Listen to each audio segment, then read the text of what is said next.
I do say, and say it very sincerely, that I feel this whole thing is of the Lord. I just marvel at the thing. I don't think we worked it out. I certainly feel very humble about the whole business. I'm just happy that it is what it is, that people are coming here, and we try our best to let them know that we really want them.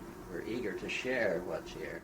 Our then librarian, Mr. Golter, used to stop me every time he got a chance and wanted to talk, and we were sitting and talking in his office in the fall of 1964, and suddenly we were both agreed on this thing. We hadn't asked anybody else on the faculty or administration. We hadn't been to any committee.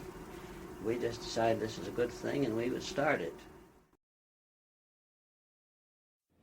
We honor today Dr. Clyde Kilby, who just a bare 10 years ago began the task of gathering these materials, and who has succeeded beyond the wildest hopes that anyone entertained at the beginning of this enterprise. And I'm sure that he would be the first to acknowledge that God has blessed this particular labor in an unusual way, and has enabled us now to be able to say without contradiction that this is a unique collection, not matched by any other that we are aware of in the world. And we honor Dr. Kilby's vision and persistence and the work that he has put in and will continue to put in this particular labor that he has made so much his own. And we honor today Mr. Marion Wade, of whom you have already heard, who personally owed so very much to C.S. Lewis, and in whose memory funds have been gathered in order to continue the acquisition that will continue to build up the collection and to maintain it in the state that is proper for it. We honor him for the quality of his own life and service.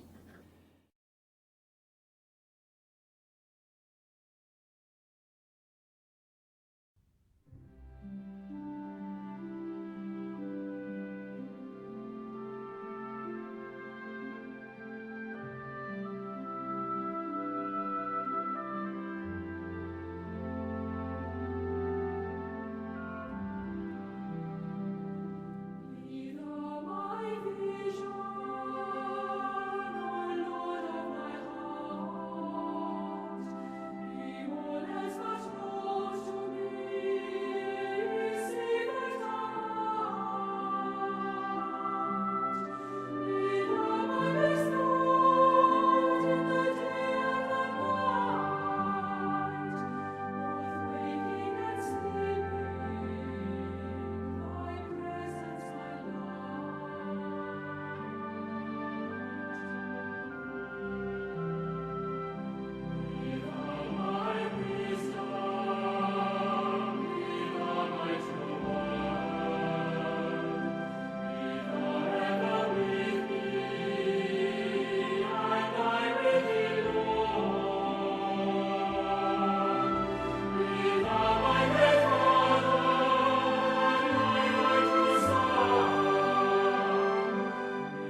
Gracious Heavenly Father, we come before you tonight with thanksgiving in our hearts. We thank you for speaking powerfully to us through the 7 Wade Collection writers. We thank you too, Father, for the beautiful, spacious, and functional Marion E. Wade Center building, and for the vision of Mary Wade, her family, and her friends, as well as other disciples, some at Wheaton College and others from elsewhere, who have made this library, archive, museum, and study center a reality. We also thank you and acknowledge your blessing to us through the life and witness of Mr. Marion E. Wade. Lord, without his love for you and some of these 7 authors, this collection and building would not exist.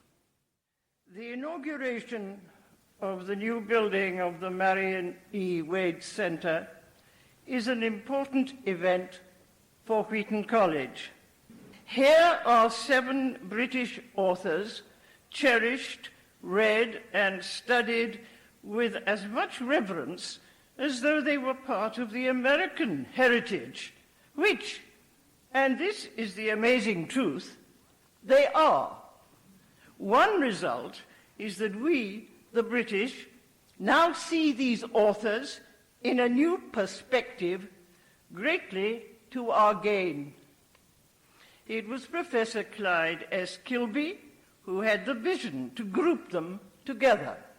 George MacDonald, G.K. Chesterton, C.S. Lewis, J.R.R. Tolkien, Charles Williams, Dorothy L. Sayers, and Owen Barfield. The initial magnet, which drew in all the others, was C.S. Lewis, with whom Dr. Kilby had corresponded. He began by collecting all he could obtain of his manuscripts and early editions. Then it occurred to him to add the Scottish author George MacDonald, whose novel Phantastes had, as C.S. Lewis expressed it, baptized his imagination. Dr. Kilby then added Owen Barfield, Lewis's contemporary at Oxford and close friend, who together with J.R.R. Tolkien played an important part in bringing Lewis to his surrender to the Christian faith. 3 other Christian writers, G.K. Chesterton, Charles Williams, and Dorothy L. Sayers, completed the group, and here Dr. Kilby stopped. That too was a sign of his discernment. The 7 writers, as he grouped them, have remarkable coherence, and further additions would have diluted this. I was privileged to see the collection in its very beginning, before it became the Marion E. Wade Center.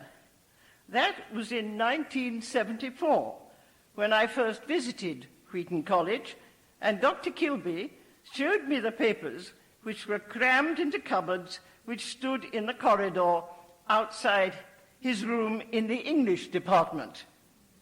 I love to remember that. There is something inspiring about the early, modest beginnings of a great enterprise. The collection grew and was visited by scholars from many countries. The material was made so readily available, the staff was so knowledgeable and helpful that many books, articles, and research theses flowed from the riches which could be found nowhere else. There is at least one journal that is not dead or shrunken. That is our own journal, published by Wheaton College as the organ of the Marion E. Wade Center. It is entitled 7, An Anglo-American Literary Review. It was the brainchild of Professor Beatrice Batson and myself when we lunched one day in a restaurant called the Seven Dwarfs. The Marion E. Wade Center is not just a literary museum. It is a living center of continuous spiritual renewal. There was a far-sightedness about the grouping of these 7 authors. And what's really quite remarkable is now they are routinely viewed as a group. They weren't before Kilby brought them together. Together they can be said to form a school of thought. All 7 shared a common nationality. Each found more common ground with the thinking of the past than with the thinking of their own time. Each shared Christian interests and wrote on Christian themes. All 7 were poets. All were contemporaries except for George MacDonald, who had a formative influence on at least Chesterton, Tolkien, and Lewis. I'm reminded of a little line from a poem by G.K. Chesterton called The Truce of Christmas. And the line goes, "Lazy with the love of good." The Wade Center is a place to come and be lazy with the love of good, to sort of push things away, to sit down, and to pick up. Any book you pick up, you know, it's liable to feed you.